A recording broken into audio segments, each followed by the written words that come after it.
চট্টগ্রামের পাহাড়তলী সাগরিকা ফ্লাইওভারের রেলিং থেকে কাউসার আহমেদ নামে এক যুবকের ঝুলন্ত মরদেহ উদ্ধার করেছে পুলিশ।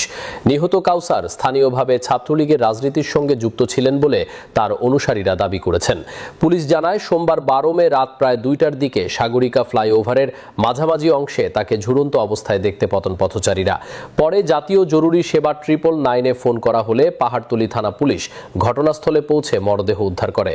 ঘটনার পর সামাজিক যোগাযোগ মাধ্যমে মরদেহের ছবি ছড়িয়ে পড়লে কাউসারের অনুসারীরা এটিকে পরিকল্পিত হত্যাকাণ্ড বলে অভিযোগ তোলেন। তারা দাবি করেন, কাউসারের মৃত্যু রহস্যজনক এবং এর সুষ্ঠু তদন্ত হওয়া উচিত।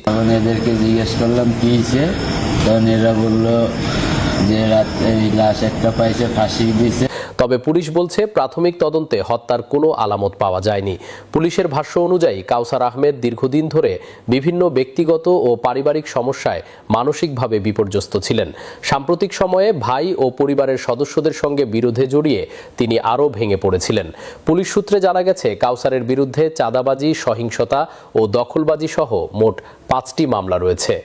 এবং সে এখানকার মাঝামাঝি একটা পিলারের কাছাকাছি জায়গা থেকে বেশ কিছু সময় নিয়ে সে ওখান থেকে নিজের গলায় দড়ি পেঁচায় এবং পরবর্তী সাইড দিয়ে রাতের বেলা গাড়ি যাচ্ছে, সবকিছু স্বাভাবিক ছিল, কিন্তু সে ওখানে একা ছিল।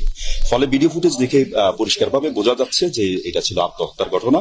এবং আমরা বিস্তারিত তথ্য পেয়ে দেখলাম যে তার বয়স হচ্ছে 27 বছর 9 মাস এবং তার নাম হচ্ছে কাউসার হামিদ প্রকাশ আবু কাউসার।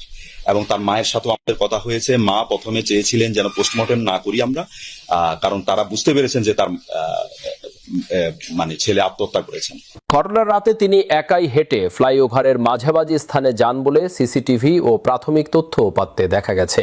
ময়নাতদন্ত শেষে মরদেহ পরিবারের কাছে হস্তান্তর করা হয়েছে। পুলিশ জানিয়েছে, তার শরীরে দৃশ্যমান কোনো আঘাতের চিহ্ন পাওয়া যায়নি। তবে মৃত্যুর প্রকৃত কারণ নিশ্চিত করতে ময়নাতদন্তের পূর্ণাঙ্গ প্রতিবেদন এবং তদন্তের চূড়ান্ত ফলাফলের জন্য অপেক্ষা করতে হবে। পুলিশ জানিয়েছে, ঘটনাটি ঘিরে সব দিক গুরুত্বের সঙ্গে খতিয়ে দেখা হচ্ছে।